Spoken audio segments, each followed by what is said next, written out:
Hello students, welcome to the online lecture series of Ground Improvement Techniques. I am going to take the topic Introduction to Dewatering Methods. Myself Anju MJ, Assistant Professor of Department of Civil Engineering.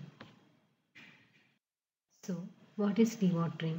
What dewatering means unwatering, that is the removal of water from an area.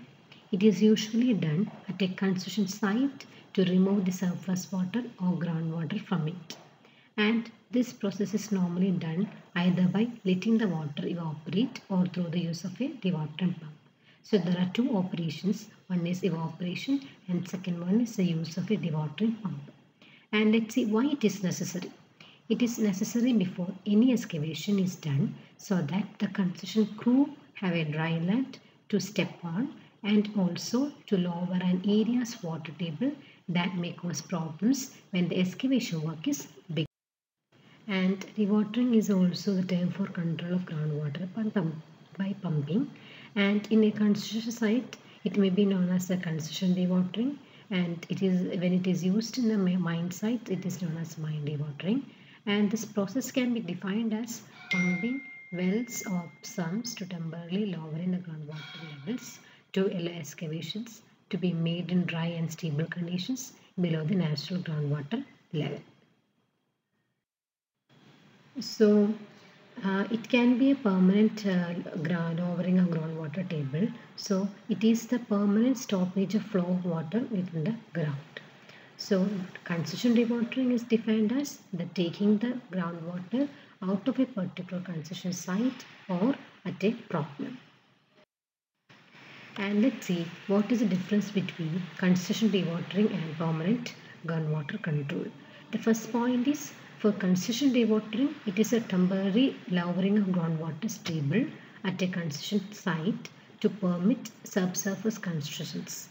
And for permanent groundwater control, it blocks the flow of groundwater without interfering with the groundwater table. And second point is, the second difference is it is required at the time of construction. It is required only at the time of construction.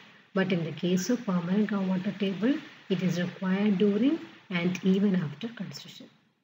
And the third difference is concession dewatering is a dynamic process, but permanent groundwater control is a static process so that it can be used in the areas of mining, tunnels, basement, subways, etc. And the concession dewatering can be used during the construction of foundations, lift pit, etc. These are some other differences based on the definition and the purpose of dewatering. And for concession dewatering, it is separation or taking out the water from a particular concession site. And in the case of permanent groundwater control, it is a permanent stoppage of water, the flow of water within the ground. And for in the case of purpose of dewatering, it is to control subsurface hydrologic movement in such a way that it is to permit the construction activities in a dry environment.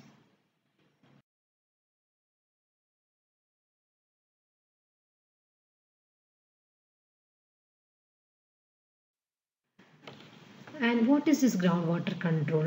It is always referred to temporary and permanent exclusion. So permanent exclusion means the insertion of an impermeable barrier to stop the flow of water within the ground. And what is temporary exclusion?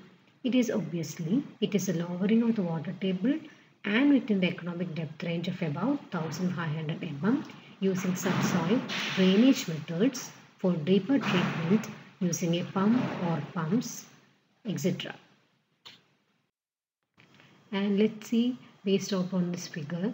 The first figure shows the process of temporary exclusion and the second figure denotes the permanent exclusion. In temporary exclusion, a pump is used to take the water from the formation level and the groundwater level is as shown in the figure and the formation level is also shown, and the water table is lowered by pumping using that pump. And in the case of permanent exclusion, an impermeable barrier is placed in between the ground level and formation level, and the flow of water is arrested by the barrier permanently, and this dotted line represents the down drag of the water table. Next, this is a figure showing the groundwater control, and this is a surface water, and this is a water table level, and this arrow represents, this downward arrow represents the water held in the subsoil, and it is usually percolating downward direction towards the water table. And these are some permanent groundwater control methods: ground freezing techniques, slurry trench walls, steel sheet piling, thin grouted membranes, etc. And as per your syllabus, we need to study only about the constant dewatering methods that we'll see in the next presentation. Now, let's discuss about the problems of water in the subsoil. What are the problems of water in the subsoil? A high water table could cause flooding during wet period. The subsoil water can cause problems during excavation works by its natural tendency to flow into the voids created by the excavation activities. And also, it can cause an unacceptable humidity level around a finished building and structures. So, where does this water accumulate? There are two reasons for water accumulations, that are rain and high water table. And in construction sites, water can accumulate in excavations and trenches, and in sloped areas also, or if the site is not located within an area or with a low water table. And this accumulated water can be a threat to the safety of workers who may slip and injure themselves. Next, what are the methods of dewatering? The simplest method to remove the water is, of course, this is pumping, letting out the water due to gravity. And second one is drainage channels. Drainage channels are created from the affected area, designed discharge point.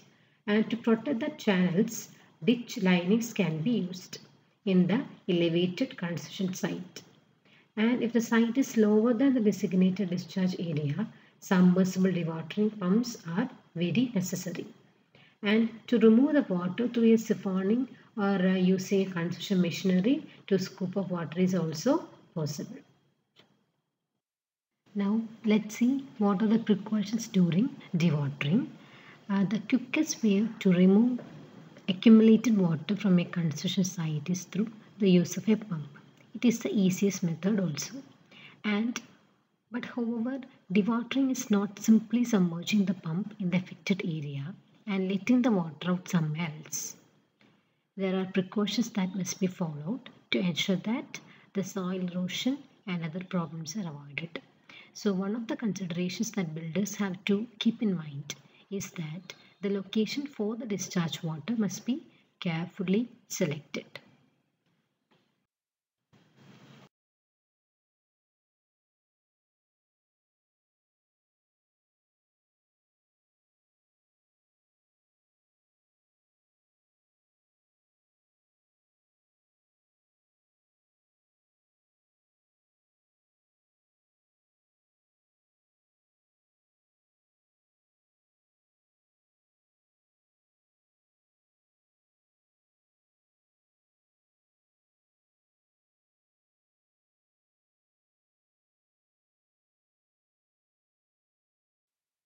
Now we are going to study about water contamination.